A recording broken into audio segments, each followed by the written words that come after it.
And you're back in the room. Hello. This is part 2 of the Whiteboard Game Series 2, Episode 5. Yeah. Dedicated to classical music. I'm still Frederick. Still Chris. We are both still here. We're still playing. We're halfway through. We've done 5 extracts each. No one's got an elusive +2 points yet on any of them, but that's to be expected in a classical music game. Slightly trickier than usual. But we have got another 5 each to go through with each other. So I say let's just do it. Crack on with it. I think I open by guessing, yes? Yeah. Okay, so this is the one that on multiple times, every time where I listened, I repeatedly remarked on, this is really strange. And so I've just gone for a composer that I think is very strange. This was a piano piece, I seem to recall. A composer who likes to do strange music. I've gone for Bartók. And I called it Caprice because that's what some people call piano. Caprice is just like a little idea kind of thing. And so maybe it is a little idea. Could be part of a sonata, now I think about it. Maybe. If you've Rautavored me, I'm going to be so upset because I love that guy. 1939, I said 20th century. It might have been polytonal. Maybe I'm mishearing things. I don't know. That's what I said. I'll give you a point for 20th century. Are you sure it's very, very wishy-washy? Yeah, I think after this point, I will have repaid the debt. Okay, fine. Thank you. 1 point. This is by... You might recognise this piece once I show you the name and the composer. It was a piece we didn't specifically look at in A-level, but it was a related piece that we looked at. It's by someone called Leopold Godowsky, and it is his Java suite. And it's part 1 called Gamelan. You know what? As I was listening to this, I did genuinely think, there's part of like a stomp in there. I can hear it. There you go. Yeah. There you go. Well noticed. I put modernistic classical. Didn't really know totally what to put. Yeah, that's fair. But yeah, 1925. So we both...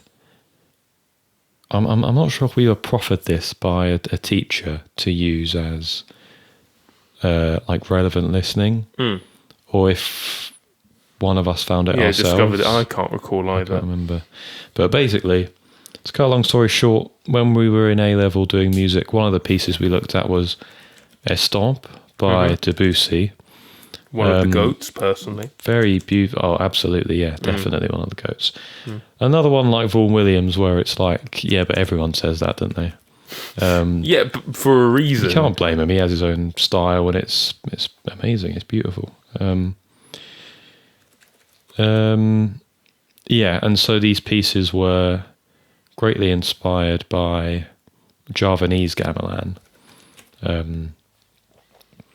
And our teacher was just saying that there was some sort of exhibition held in Paris.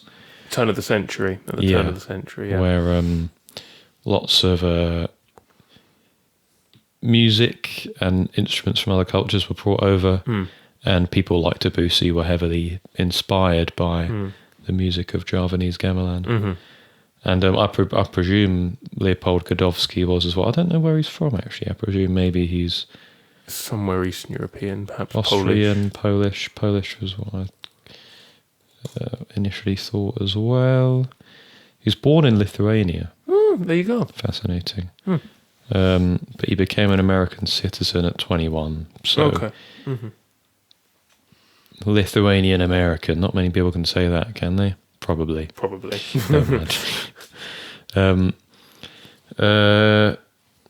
Yeah, and I think either our teachers or us decided that this would be a good piece to use as relevant listening. And I mean, it's called the Java Suite, so it's obviously been composed with that in mind. It is solely a piano piece. That's fun. But it's made entirely to reflect Javanese gamelan, which we were, lucky enough to do a bit ourselves on a school trip, which was really fun. I really enjoyed that, yeah. Not that any of us were immediately experts of it, but... Very based school trip, I must say. yeah, don't have too much more to say. It's interesting. It's different. It's got a clear vision of what it wants to do, and I think it succeeds. Good job, Godowsky, and good job to you. You get a point. Thank you. I wouldn't have gotten any bonus points by writing down Javanese inspired, or maybe for the title if I'd put it for the title. But yeah, I could definitely hear it in there. I still have very fond memories of the was it Lou Harrison, was it Javanese concerto or something, a Gamelan concerto, whatever it was. That is a banger. I still can hear it in my that's a banger. I have to listen back to that one now. That was very cool. Right, your number 6. It was a choral piece. Yes. I was listening to it and I was trying to year it.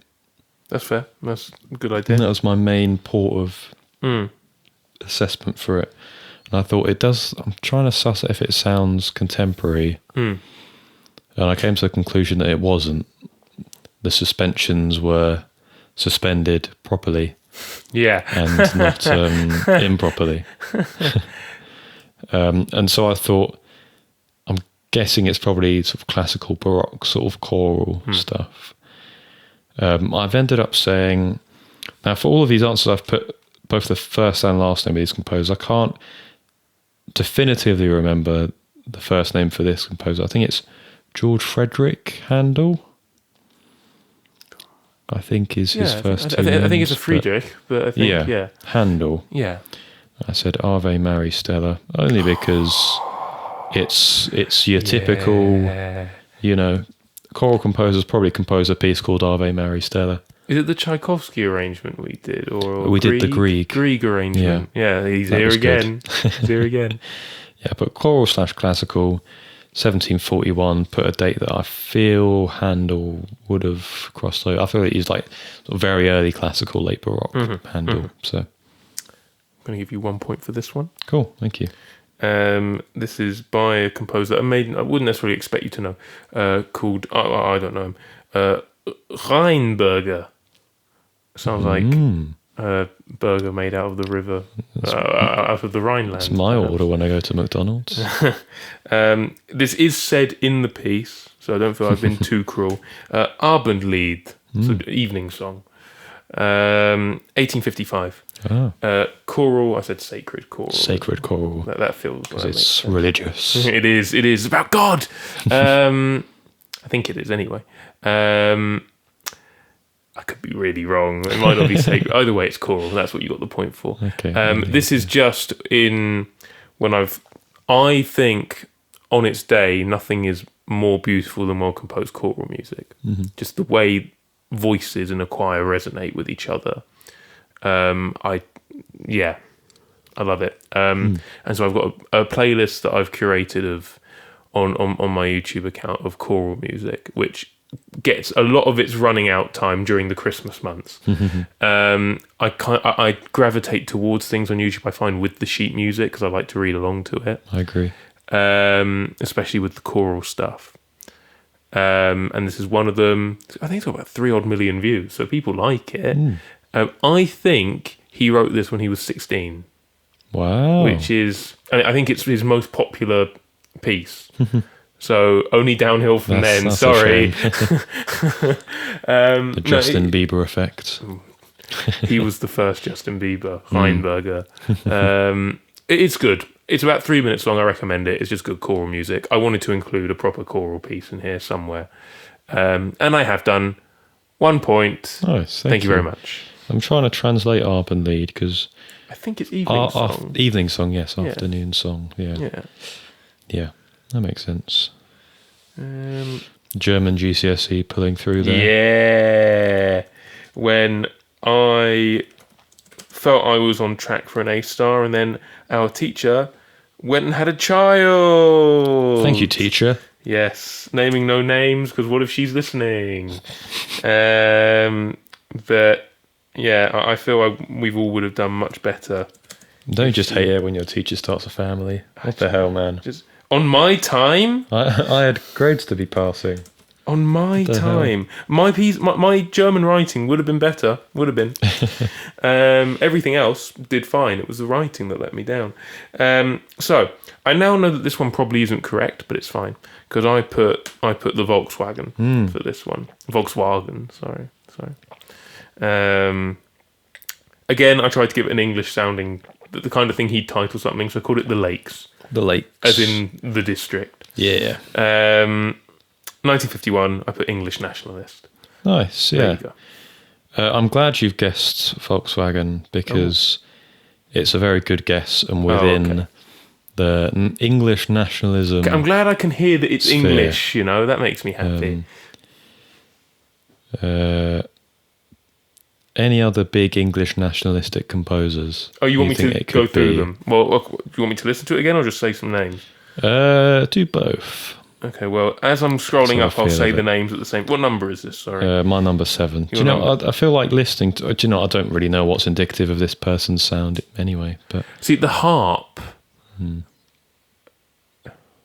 It's quite dramatic. Is it Elgar? It's not Elgar, very good guess, though. We've had Holst.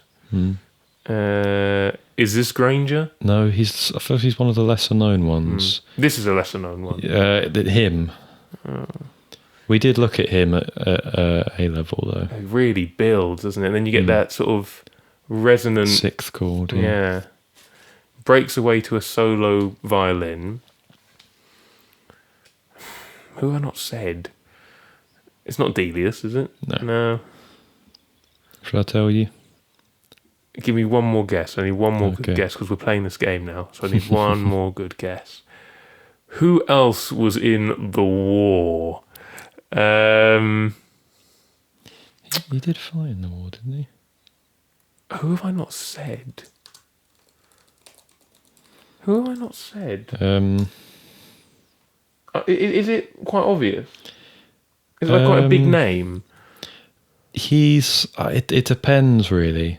He's a big name in England, English nationalism, but I think he was more known for some of his songs than his orchestral pieces. Right, I know it isn't this, but I'm just going to say it to represent the brand. Frank Bridge. There we go. It's not Frank Bridge. It's not. It is. I died very young. I didn't know that, actually.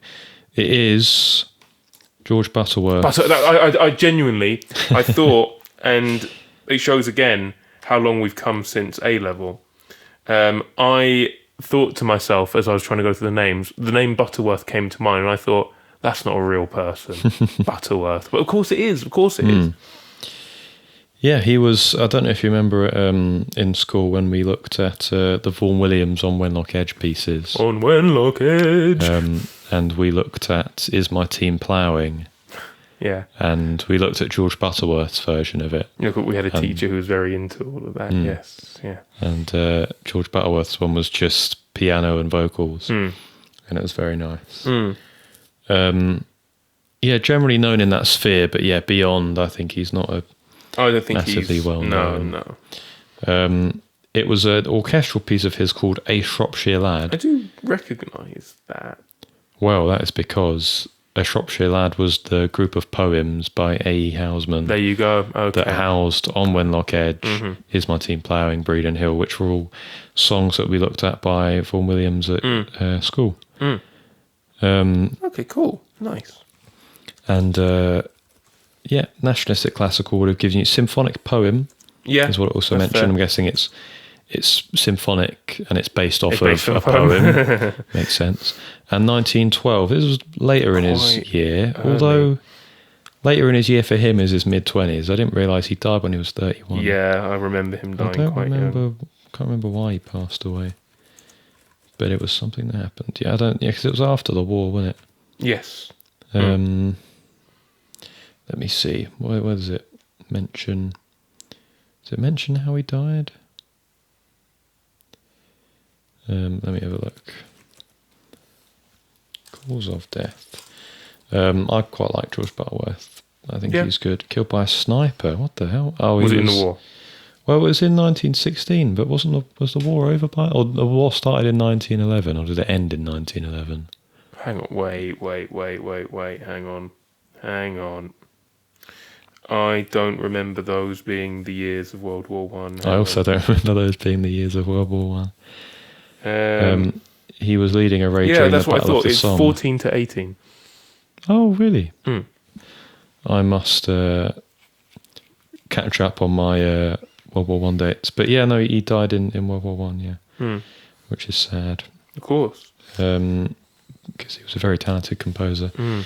And there's a great somberness about this track. We played it when I was in the orchestras in school years, not at school, outside of school. Traitor. And I remember at that time it feeling very sort of potent emotionally. It's got a very sort of bittersweet sound to it, almost quite melancholic. I think I think the melodies do it mostly. I couldn't tell you why. It's sort of slightly folky in like a sombrous folky way, not like a jig sort of folky way. I think the harmony helps as well. There's a lot of major six chords. Yeah. And I think it reminds me of, as mentioned before, Guru Leader by Schoenberg. I remember some of the beautiful parts of that. I remember being major six chords. But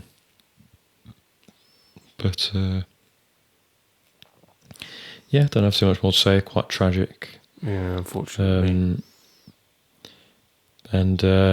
Long may his legacy reign, as he was a talented composer. And was there another one called Gurney? Am I right in thinking that? I can't remember. Ivor Gurney, perhaps? I think there was actually, yeah. I couldn't have told you what he did, but no, what he wrote. No, yeah. I couldn't either. But yeah, no. Either way, shout out George Butterworth. You would have loved.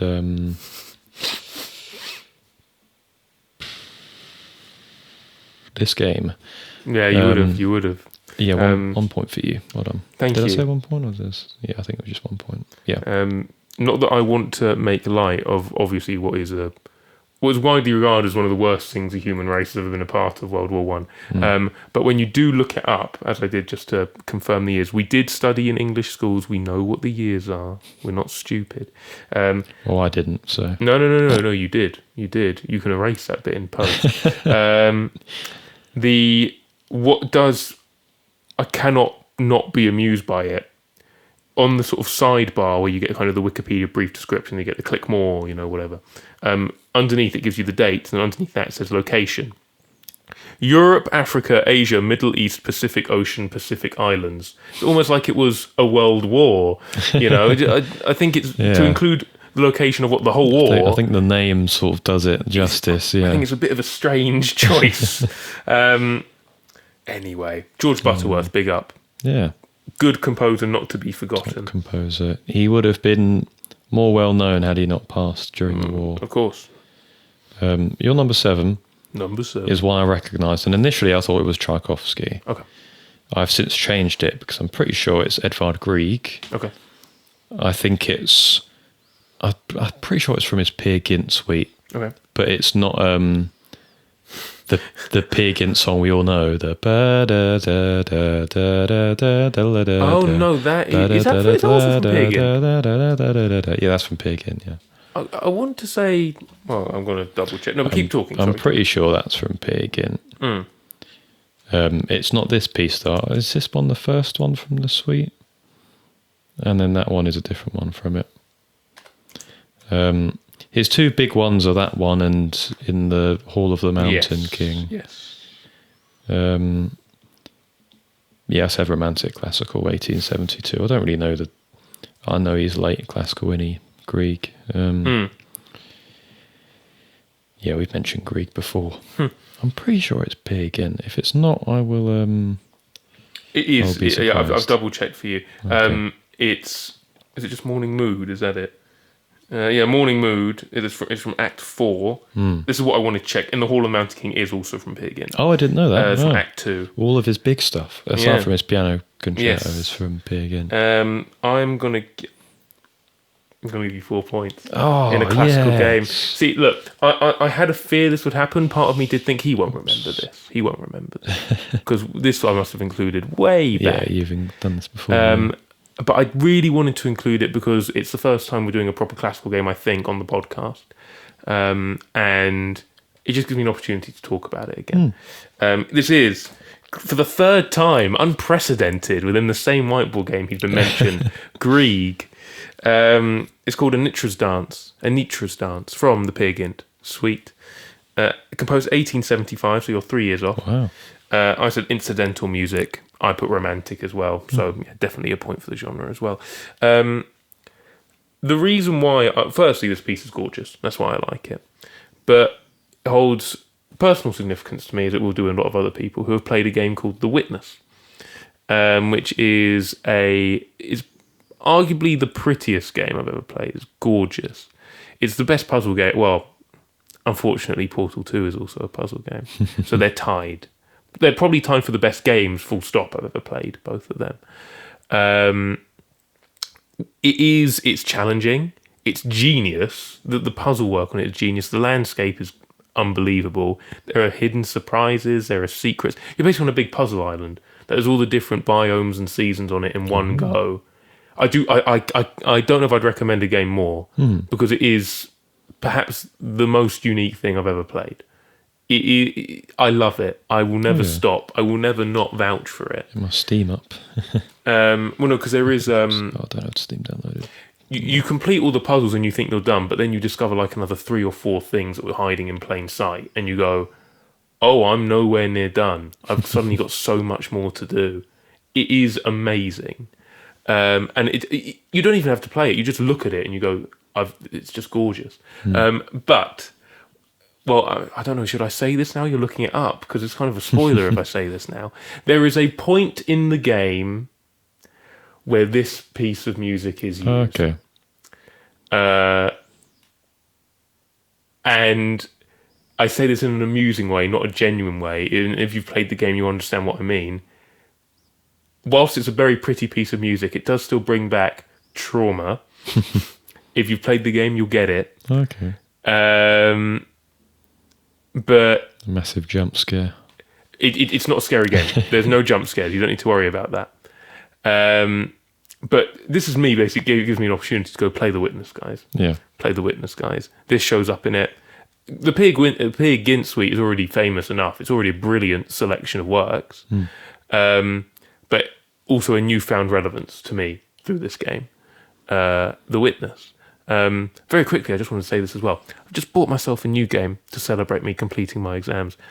The Return of the Obra Dinn, guys. Play The Return. Oh my God. Do you want to talk about unique games?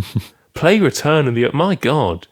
At first I went, £16? £16? And then I bought it, and within 5 minutes I went, okay, yeah, £16. This can last me 2 hours and I won't even care. £16. I don't think it is. But... is worth it. There you go. 2 games for you in a classical music round. Something for everyone.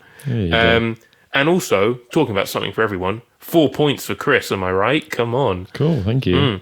Massive. Very nice. Very good memory. That's a popular piece, isn't it? It is. It is.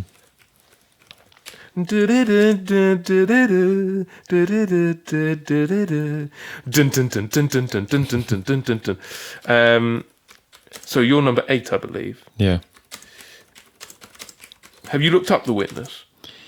I was going to look it up on Steam, but I realised I don't have Steam on my laptop, so I'll look it up quickly. Well, I can't remember how much it costs, because you've got your shiny, new, strong PC system, which would be able to hack it. When I used to play it on my PC, it was very slow and it didn't do the graphics justice. So I repurchased it for the Xbox One, and it was in that moment that I went, "Oh no, it's beautiful! It's stunning." Okay. I can't remember how much it costs. It's 40 squid. Is it? Okay, look, I'll to pick be it honest up with when you, it's on sale. To be honest with you, it is worth it. Okay. You'll pay that money, and in the moment you go, "Oh, that's a lot," but you'll never look back. So you're number 8. There were certain melodic shapes in this that I felt screamed one composer. So I put Stravinsky. Yeah, that makes sense. I said it's maybe a sonata for oboe and piano. He wrote those kind of things. Might just be sonata for oboe. I don't know. There is a piano version of The Rite of Spring. But then why is there an oboe there? So no. Someone who's arranged it for oboe and piano. I think there is a, for piano 4 hands, A Rite of Spring. So one person down that end. Which there was a version on YouTube and I listened to it and I went, this is gorgeous, but I don't think it exists anymore. That's a shame. I said 1927, and I put neoclassical, because if it is Stravinsky. Yeah. I'll give you 2 points. I'll take the 2. I think that 4 is, I don't know if I'm going to catch you now, but we'll see. You get a point for the title. It's an oboe sonata specifically. Come on. But that's what a sonata is. It's a piece of music for something and a piano. It is neoclassical. This is another big neoclassical composer. Right, here we go. We have another. Who else is neoclassical? You did mention him earlier in the game. Have I? Yeah. But neither of us have had him as an answer. No.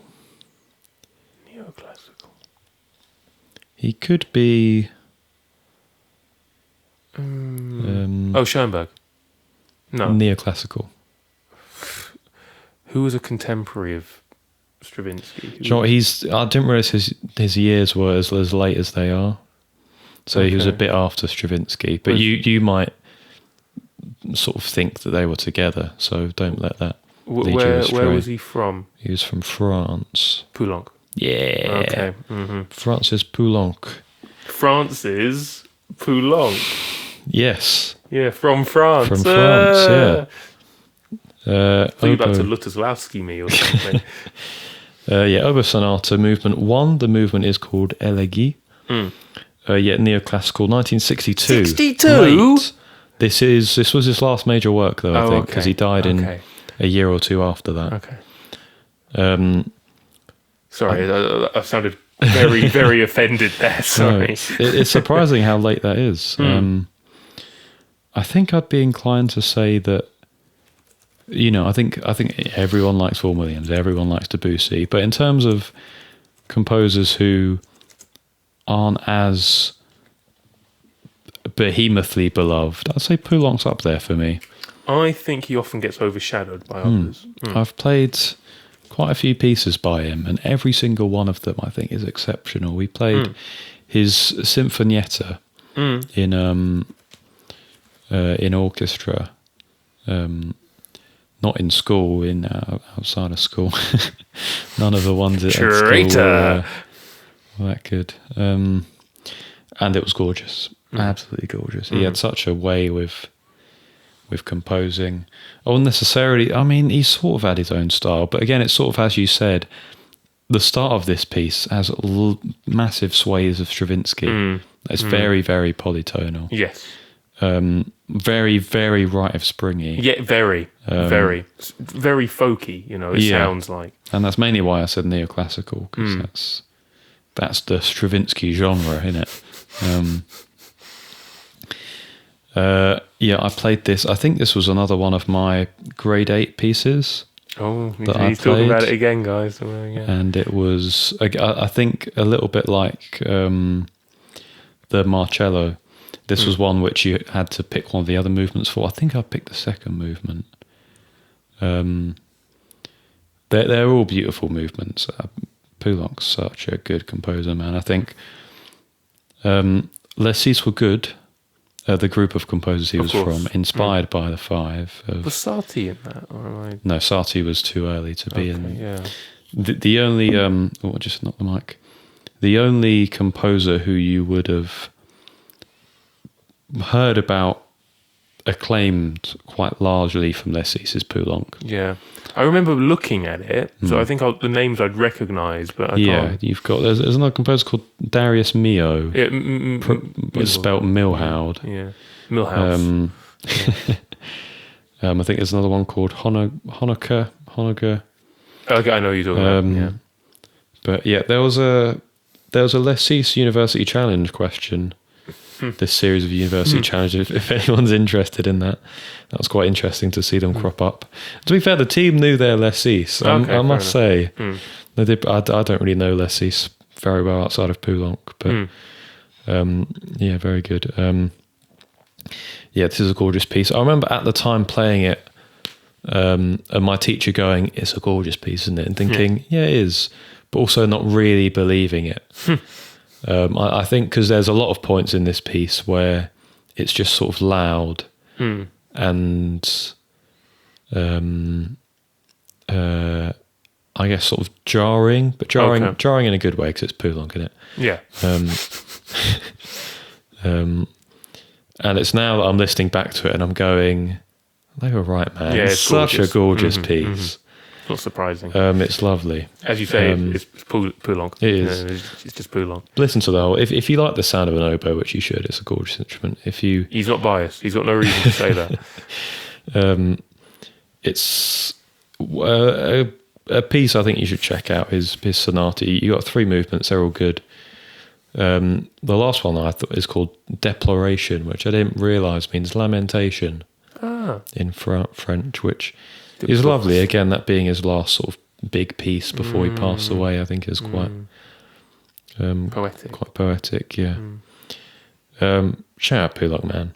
He's up there for me, definitely. And it's games like this where I've been able to come back and realise my appreciation for him as well. So thank you for that. You get 2 points. Thank you. I'll take those 2 points graciously. Yeah, it gives us an opportunity to, all this talk about they might be giants and Nick Drake and Yoshimura and Pavement. Gives us a chance to talk about other people we like that we would quite rarely get the opportunity to do so, at least in this setting. Yeah. So yeah, big up Poulenc. Take your opportunity. Sick, you're not going to get them often. So he's exceptional. You're number 8. This was the one which I remember listening to and going, it's weird.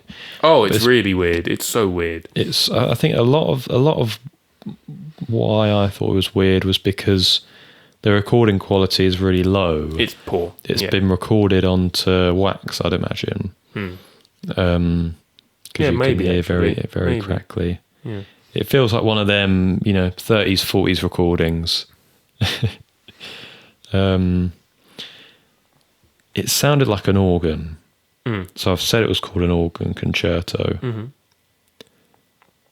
It could be, again, the sound quality is such that it could be anything. And I also sort of thought it could have been recorded around the time that it was performed. In terms of composers, I initially thought the composer I had at the moment, but I couldn't remember his name. Okay. I then put down Edgar Varese because he was another experimentally sort of composer who I could imagine composing something like this. I then took him out because I remembered who I initially wanted to put, and that person was, I can't remember his first name, Schnittke. And I thought, I remember you liking Schnittke a lot. I remember you thinking he's very interesting. And I remember him composing with some very interesting instruments, the glass harmonica, for example. And so I thought, yeah, we'll put him down. Makes sense. Organ concerto, neoclassical is what I put. I can see that. I can see it being neoclassical. It's got them vibes. And 1947. I'll give you 2 points. Thank you. What instrument did you say Schnittke had used? Glass harmonica. This is the glass harmonica. Oh, it's by Alfred Schnittke. Yeah, Alfred. Okay, composed in 1968. Makes sense. I said polystylistic or avant-garde because that guy drifts between styles, man. I remember you played a bit in a different whiteboard game, and I remember it being more sort of experimentally sort of sounding. Yeah. So it's wacky to hear. That's why I didn't think it was a glass harmonica, actually, was because I thought it can't be the same piece. This sounds too normal. Yeah. And there you go, polystylistic. That's crazy, yeah. He has, I think it's one of his symphonies or one of his concertos, can't remember, where just in the middle of it there's a tango section. A tango section, like a dance, amidst all the insane polytonality and everything, and just suddenly you get a and you just, what? I love him for the fact that it's not that he takes risks, because I think to him they're not risks. I think he just goes. He's obviously read the books. He knows what he's doing, and he's just gone. Those books, burn them. I don't care. I'm just going to do. I'm going to start writing this when I'm half awake at 5 a.m. I'm going to return to it in 2 years' time, and I can't remember what I did. And those games that you play when you're younger, where you're doing it with your parents or your friends, and you fold a piece of paper so it looks like a fan. And in the first fold of paper, someone draws the head of a person, and then you fold it over. Then the next person draws the neck, and then you fold it over. And then at the end, you get someone who's dressed from 10 different eras of fashion. Imagine that, but in music. Oh, that's cool. That's Schnittke. Yeah. But within each style, he takes additional risks. I just think he's brilliant, and it's a name I wish people spoke about more. Because I'd like more music to take as many risks as he does. And it's not just about sort of the Varese risk-taking of let me make awful noises for half an hour without any seeming use of any kind of structure.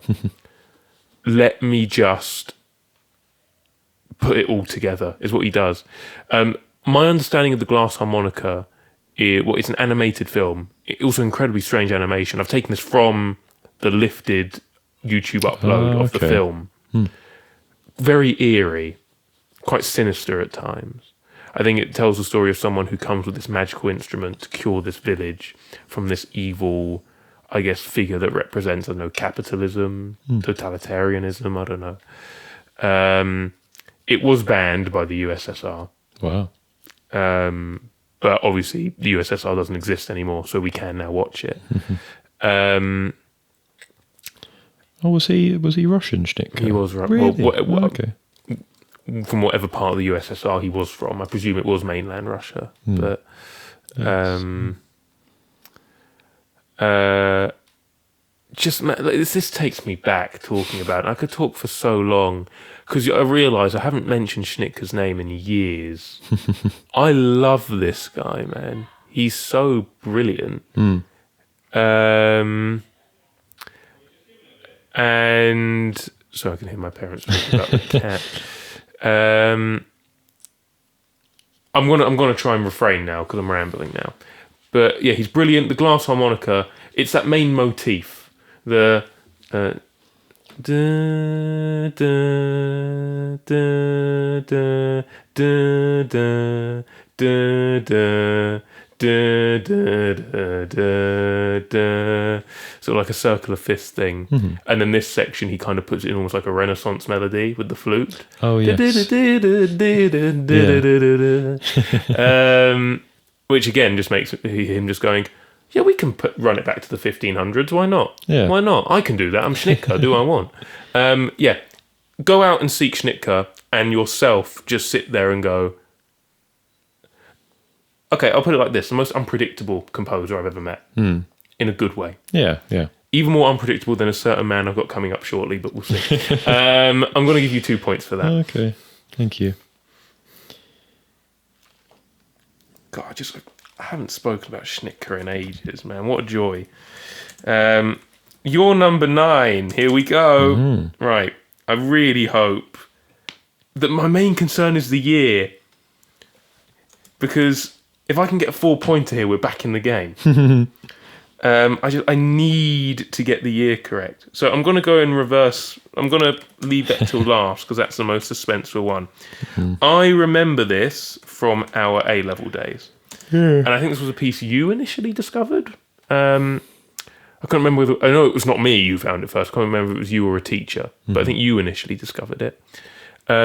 It's for a string ensemble. It is gorgeous. Again, just hearing this bit makes me remember it is stunning. Yeah.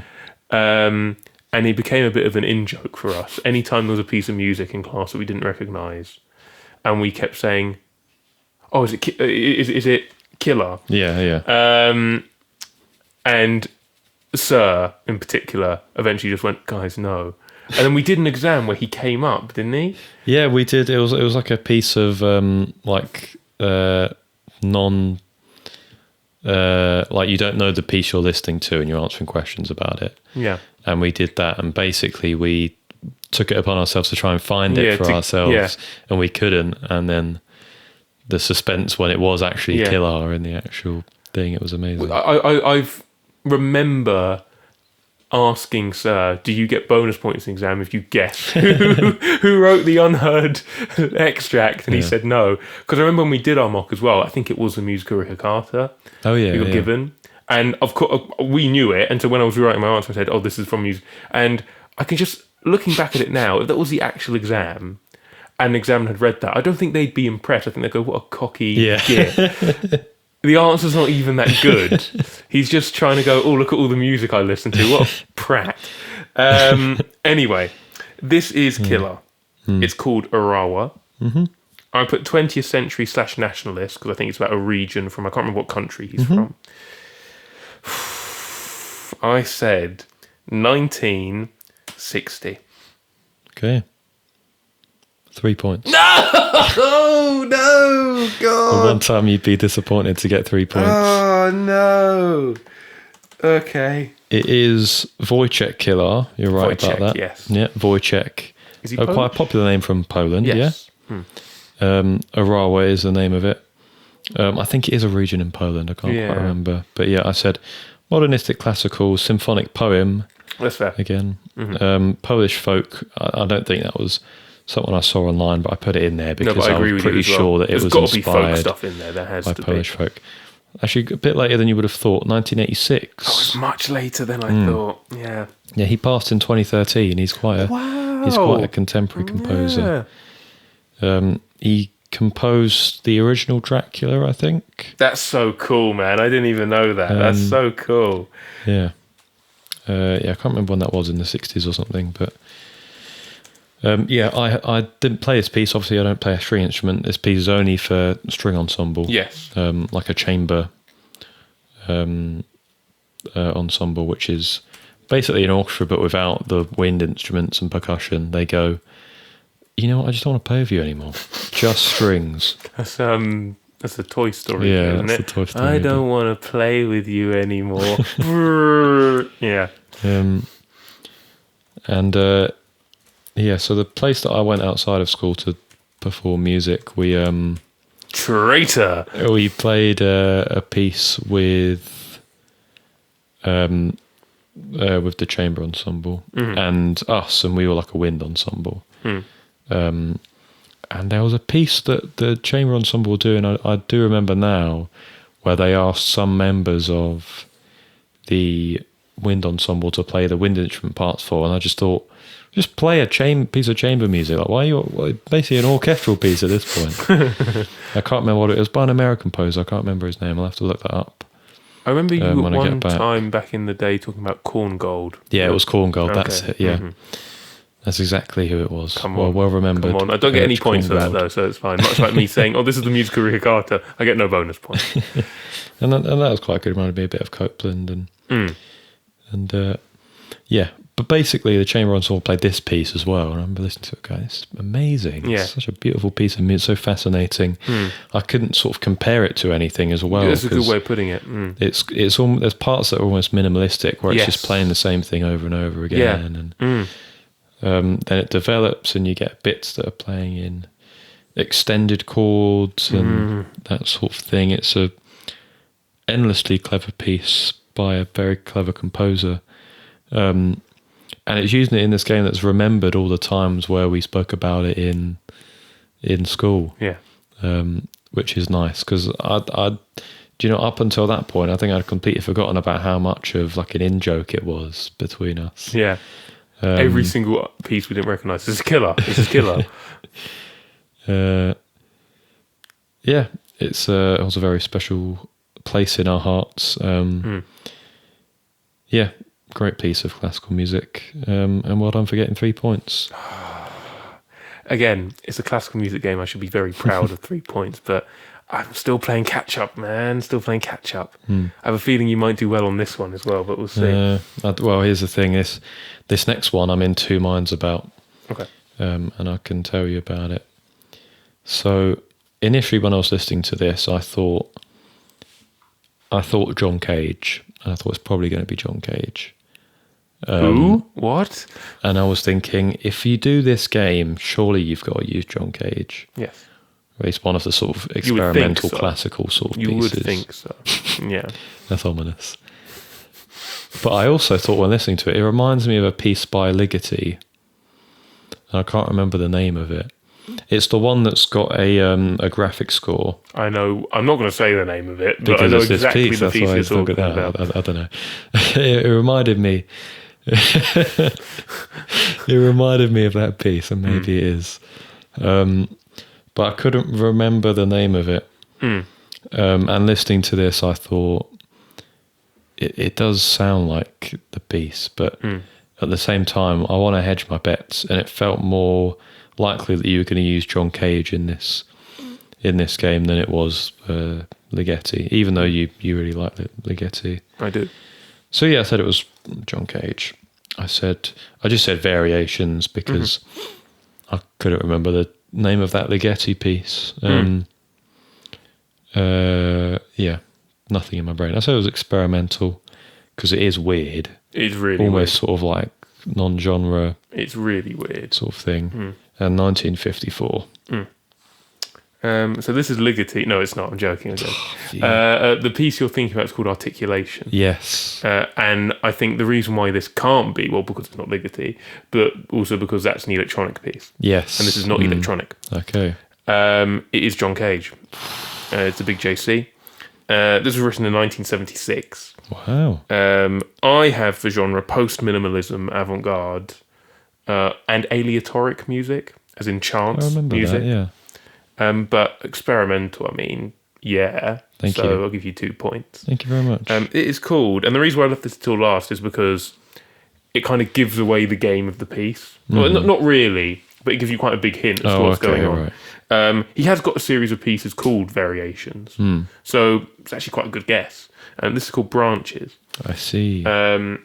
It is, I think you can hear a shaker in there, but I think predominantly it is chant, so you kind of play it as you want ultimately, with some direction in whatever the sheet music looks like. But it's predominantly played on the branches of cacti Oh, okay. that have been really amplified. You might remember this more than I do. What is the word used for that really controversial genre of music, which is just like really amplified small sounds? That's lowercase. Look, I feel like this is the precursor for that genre. You are completely right in that I didn't want to come to this without using John Cage. I just didn't know which one to pick. Yeah. So I had a look through my library of saved classical music, and there's a lot of John Cage in there. And I thought I could do one of the variations. I could do one of his sort of tape pieces where he manipulates, like, he's got things like Birdcage, but that are much shorter, some more experimental stuff. Well, which is not to say that Birdcage is not experimental, but experiments for what Birdcage would become, kind of thing. I could use one of his piano pieces, but that would be really obvious, probably. I could do one of his orchestra pieces. I could do one of his mainly silent pieces. You know, a lot to choose from. He's got a radio play that I've never given you, and maybe I should give that to you one day when you least expect it. But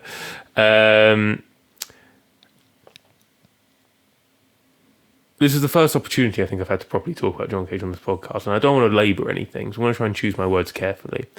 He might be the most important composer or musician I've ever encountered, for me. For me. Not ever, although I'm very biased, so I might say ever. But I've got his book on my bookshelf behind me, his collection of writings called Silence. It's somewhere there. Which, combined with his music, I don't think I've ever found anything more influential, apart from the general drip feeding of Peter Gabriel I've had over my life. Because, very simply, his main idea is, and it's more complicated than this, but the idea that nothing is actually a thing. So when you say nothing, you're actually referring to a noun, an object. And that nothing is music. So this is where the whole idea of silence and chance comes into play. Where his idea is basically, if you were to leave everything untouched, if you were to go for a walk in the woods without disturbing a single leaf, what you would get is proper music. because it's the world around you moving as it's meant to, undisturbed by human hands. For him, that is music. And you know what? Over the years, I completely agree with him. I've bought into... It's the main ideology I've ever bought into in my life, other than the fact that there might be God, I don't know. But I love everything he stands for. Stood for, unfortunately, for me. And all the ideas... People will think he's a lunatic. Some people think he's just a prankster that got a bit ahead of himself. I think he was a genius. I completely think he was a genius. And even though he is very well renowned, I still feel he's disrespected. Because I still think people, when you talk about John Cage, it's often as a joke. He thought things that I think any musician everywhere deserves or should listen to or take note of because of the influence it can bring you. It's kind of why when we're talking about what Idiotwin is going to do, I kind of like the thought of finding objects around the house and making that into percussion. Because it's a very simple way of me channeling his idea that anything is an instrument, anything is music. Yeah. I've told you before that he wrote a piece called Living Room Music, which is basically a 5-part piece. It might be for quartet or quintet, but it's just using objects and voices found in a living room. And I had this idea of making pieces per one room in the house when I was in year 12 and making it a suite. I was going to call it like the Day In Suite or something. And I thought, this is the best idea I've ever had. And then I discovered living room music and I got so angry. I went, why? You've thought of everything before I have. I'm trying to be weird, but you've already been weirder than me. It's really annoying. But I don't find it annoying anymore. I love him. And I'm going to stop. I think I made it quite clear how much I like the guy. Please try John Cage. You're going to be uncomfortable at first. Not because it's scary, but because you're going to go, is this music? And the whole point is, what he's saying to you is, well, is it? That's the whole point. And I'll leave that there. Yeah. I remember initially it reminded me a lot of Water Music. Yes. By John Cage initially. But I remembered that in that piece he was using, the audience found it very funny what he was doing. But he was taking it very seriously. Yeah. Yeah. But he was using, I remember him saying, no, it's okay. I think the guy who was sort of comparing it or introducing it said, you're allowed to laugh. It's a part of the performance. Yes. It was sort of Cage using the audience's reaction to the absurd things he was doing with water as a part of the piece, which I always found quite interesting. Well, it's kind of the whole point of his most infamous piece, 433, which is just silence, ultimately. I think the point is not for him to be able to go, ha, I wrote the first silent piece and you didn't, ha ha, what a great joke. I think the point is the music is the stuff you hear when there's nothing playing. The people shuffling in their seats, the coughing, the awkward, nervous laughter down in row B, the people on the stage, kind of shaking as they hold their violins in place. All of that is the song. And I'm well aware that as I'm saying this, someone may hear this podcast and go, oh no, you are a lunatic. You think that someone coughing in an audience is music. And my response to that is, yeah. I'll leave it there. So, this is your last one, The Final Frontier. I said this to you earlier and you had a wry grin as I said it to you, so I might have been correct, but I still can't remember the guy's name, and to change it now would be cheating anyway. There was a piano concerto or something during A-level that you discovered and you really liked it, and you've given it to me in a game before, and I believe it was by a composer whose name started with M. I cannot remember who it was, and it may not even be that piece. But I've gone for the next best thing when it comes to piano concertos, and I've said Rachmaninoff. I've said it's his second piano concerto. I know it isn't, probably. I haven't listened to it all the way through. Yeah, that's right. I haven't listened to the basic stuff. What are you going to do? But I've listened to Branches by John Cage. So, if it is a piano concerto, I hope to get the point either way. I said 1912. It's that sort of high romanticness that you get towards the end of its reign, I feel. So I put late romantic. Yeah, I'll give you 2 points. Thank you. You're on the right lines, absolutely. It is a piano concerto that I discovered in A level that I really, really like. It is this piece, okay. And it is by a composer whose name starts with M. Oh, man. Both his first and last name start with M, man. so maybe that's where it came from. So Russian composer. Not a well-known Russian composer, especially during this time where I feel like Russian classical music was almost at its peak, arguably.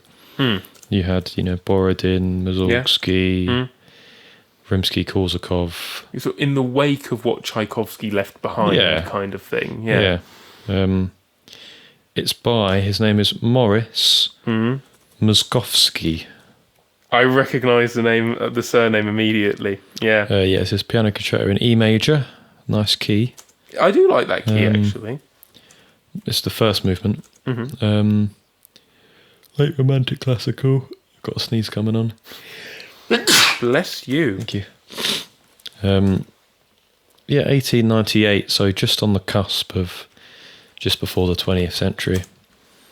I think I can't remember the name of the YouTube channel that I found it on, but it was definitely one of those YouTube channels that just has lots and lots and lots of classical music on it. Yeah, and they upload the full score. Yeah. And everything is of a time period which is out of the copyright rules. So they managed to cling onto their YouTube account, I do remember I followed the 20th century one. I don't follow it anymore. It doesn't exist. It has been wiped off the face of YouTube. That's a shame. This was one of those pieces. How I found I wasn't sort of randomly stumbled across Moszkowski and thought, I'll listen to his piano concerto in E major. That seems to be his most popular one. I don't know anything about Moszkowski beyond this piano concerto, and it's got everything that I love about late romantic, just the height of just beauty and expressionism. And it's a different sort of feeling than the bittersweetness of someone like Butterworth. Yes. In A Shropshire Lad. It feels, I don't know, more fulfilling. It feels more weighted. I'm struggling to describe it. It doesn't feel somber. It feels elated, but in a very expressive way. I think it's... I mean, I'm not going to say it's unique, because I think it's indicative of its time. Yeah. I think it's very of its time, and it's a beautiful sort of classical music place marker for sort of the cusp of what was about to happen. I don't have too much more to say. I suppose one thing you could say is, for, as you say, the amount of music that was like this at the time, it's good to give plaudits to something that may be a bit lost in it undeservingly. Yeah, definitely. And a composer who was, swamped by other composers of that time who just got the plaudits because they were probably better. But just the fact that there were so many more of them, I think if you were a composer in a different time, you probably would know him a bit more, possibly. Like right now, can you name 5 good current composers? Classical little C composers. I can name, what can I, like active, that are actively making People music. saying, is his name Thomas Ardin? I don't even know who that is. Composed weird classical music. Are you counting Eric Whittaker? Absolutely, I am. That's a very good shout. I think Steve Reich is still active. I think he's still going. Is he in his 90s He's now? quite old, but I think he's still making music. That's amazing. Is Sariaho still doing stuff? I don't know, actually. I don't know.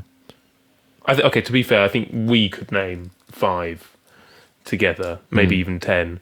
But could the average person?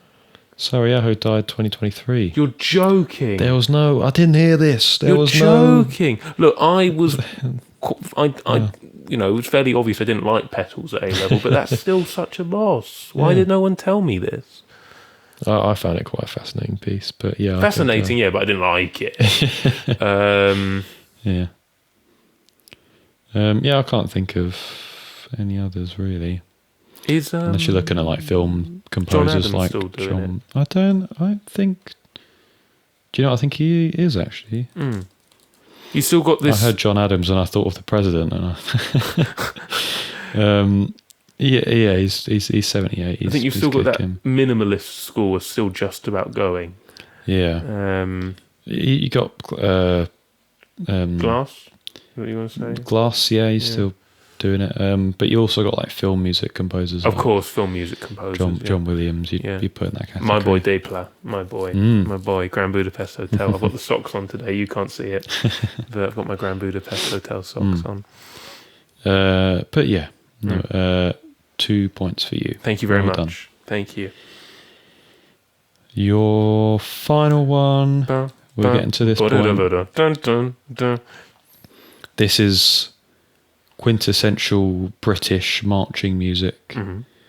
And I was thinking,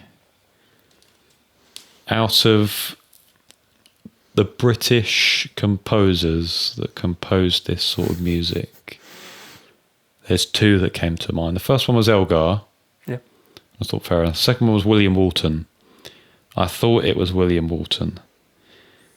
I know he composed... I'm not sure if he composed multiple of these pieces, but he composed a piece called Crown Imperial. I'm not sure if he did multiple of them.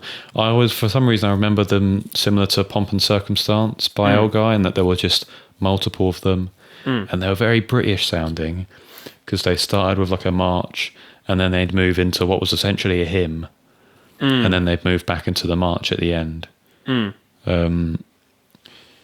Yeah, we played quite a few of those pieces in band. We must have had a nationalistic conductor. But yeah, I put nationalistic classical. Can't get any more nationalistic than William Walton, 1937.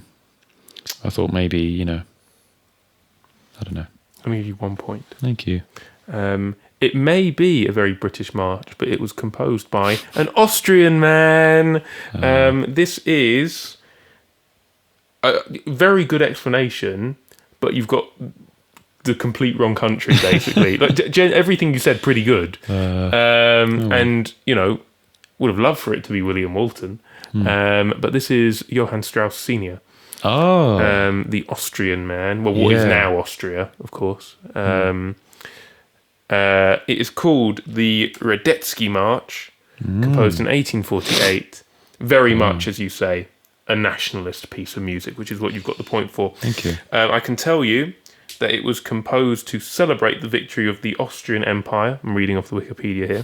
Under Field Marshal Josef Radetzky von Radetz over the Italian forces at the Battle of Custoza during the First Italian War of Independence. There you go. Now, I've said a few times, and I've spoken at length, especially about certain pieces in this game, about weird music.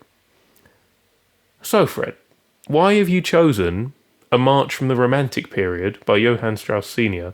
as your final extract? Well, I'll tell you why, Chris. I'll tell you why. Have you ever heard of, other than me saying it to you over the last few weeks, of the television show The Prisoner? I don't think so. Prisoner was a show from the late 60s. Massive cult following. Okay. It is the most surreal programme I've ever watched in my life. And I've wanted to watch for a long time because it's set in a place in Wales called Portmeirion. Not set, but filmed, rather, in a place called Portmeirion, primarily. Which is unique because it's like a fairy tale village. All the buildings are pastel colours and it's all incredibly beautiful. And it's in the middle of nowhere. The perfect place to film something incredibly surreal. It is a television show about a bloke who we presume works for the British Secret Service, but it's never properly mentioned, but it's quite obvious, you feel. And he wakes up one day in this place called The Village. And we never find out what his name is because everyone gets given a number in this place. And he's number 6. And the main premise is he keeps having spats with number 2, who is the most obviously in charge person.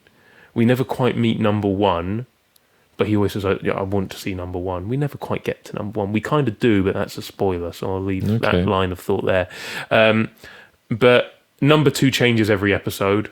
We never really get told why. It's another part of why it's so mysterious, the whole show.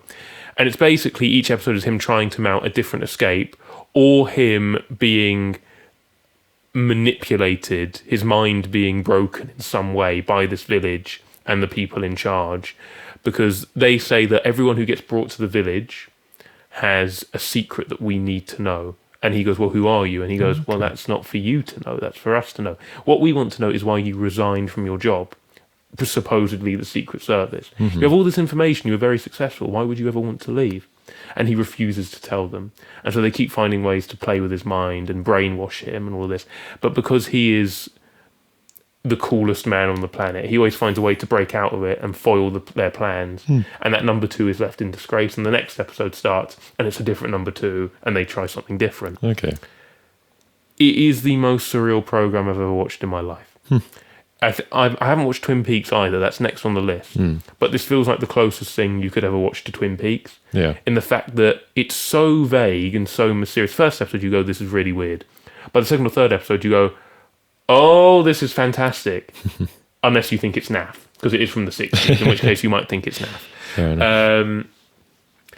The Radetzky March, when he first gets to the village, the first episode is basically him running around trying to go, where the hell am I? Whilst number 2 just keeps popping up, always just behind his shoulder or something. Or he sits down at a table and he turns around and he's sat at the table behind him. And it's all like, there's no point in you running. You're not going to get out of here. All the exits are guarded. You think you could run over the ocean? They say it's an island, basically. You think you can get across the ocean? You won't. You'll get caught. You think you can steal one of our helicopters? You won't. You'll get caught. And all the other villagers, all the other people living there, all with their numbers, don't really seem to bat an eye at the fact that this new guy's just got here. And one of the things going on as this episode is happening is there's some kind of celebration happening. And so you've got villagers that can play instruments marching around playing the Radetzky March. Oh, okay. And so he's running around in a panic, and the whole time you've got this march going on. And number 2 up there at the top of this bell tower shouting down at him with a megaphone going, why don't you just stay for a while? You'll like it. Fit in. Look at all these people. They're so happy. I do recommend it. Yeah. It's only 17 episodes, one series, and then no more. It is so strange. It's on ITV Plus. There you go. ITVX, pardon me. It is so strange in the best way possible.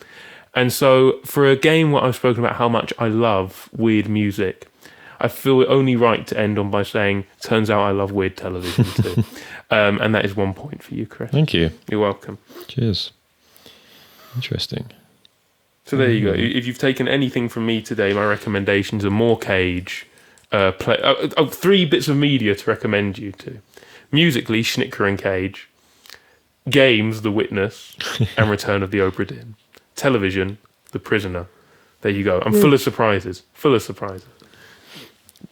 I don't think either of us got a donut this game. No, actually. which is quite impressive. But Chris did get that big 4-pointer. I was very close to on the first guess, but if I'd known you would have got 4 points by remembering that Grieg wrote this dance, I might have considered it more. We'll see whether those 1s and 2s balanced out in any way. But if that 4-pointer is anything to go off, we'll see. I mean, you got a 3-pointer, so we might be level again, to be honest. We might be level. Okay, you ready? Yeah. Okay, it's point time, guys. Let's see who won. Not that it's ever the point, but it's always interesting. 3, 2, 1, let's go. It seems. I had a feeling. Yeah. I said it. So I got 17 points. I got 17 points as well. 17 points, there you go. So it's nice to know that my generosity at the start and your generosity that followed didn't sabotage each of us. Yeah, that's quite sweet. Yeah. I think. Kindness. Today, kindness won. Kindness won. So, this has been a classical music round. A bit different than usual. Yeah. But I'm sure there are people out there maybe that have been listening to a couple of episodes that have gone, I really like classical music. I wonder if these guys will ever talk about classical music. Is this enough? There you go. Is this enough? Just wait till we do our jazz one. Oh God, I won't know what I will suffer in the jazz one. That is completely out of my field. But yeah, I mean, that's sort of what I was thinking, is that I think, this is quite a different one for us to do, even though classical music is in our blood, really, isn't it? Very much so. So it makes sense to do it, but hopefully people will still like it, and hopefully there is at least one person out there who listens to our stuff who goes, really want these guys to do a classical one at some point. So there you go. You know, as I said, these guys, they talk about, I mean, who the hell are guided by voices? Who are they? When will they talk about Moszkowski? When will they talk about him? Today's your day. There you Today go. is your lucky day. Lucky person. Closing remarks? Listen to the classical music we suggested. As always. Hopefully we have some non-milquetoast opinions on classical music. Yeah, I agree with Chris. I think this is probably the episode where, at the end of each one, we're going to say, listen to what we said. You know, for those of you that don't listen to classical music at all, this for you will be the episode that encourages you to stretch your tastes the most, which really is one of the main things a Whiteboard Game is all about anyway. Just discovering new music, talking about it. You don't have to like everything. You know, I wouldn't expect anyone to like everything. But you never know. If you're really into drum and bass, you might really be into Orawa by Wojciech Kilar, because it might as well be drum and bass at times. don't discount it. It's possible. But yeah, we're still Video Twin. We've got gigs coming up, as we've said. 11th of July and the 26th of July, I believe. I think I remember you saying. 11th of July, the workshop. 26th of July, Stag's Head. the Stag's Head, thank you. Shoreditch and Hoxton, respectively. We hope to see you there. There's always more stuff coming out, always more gigs on the horizon. Keep a lookout. Always more episodes of the Whiteboard Game. Because really, the Whiteboard Game never ends, does it? It never ends, no. No. In fact, I feel something coming on. Whiteboard Game. Forever.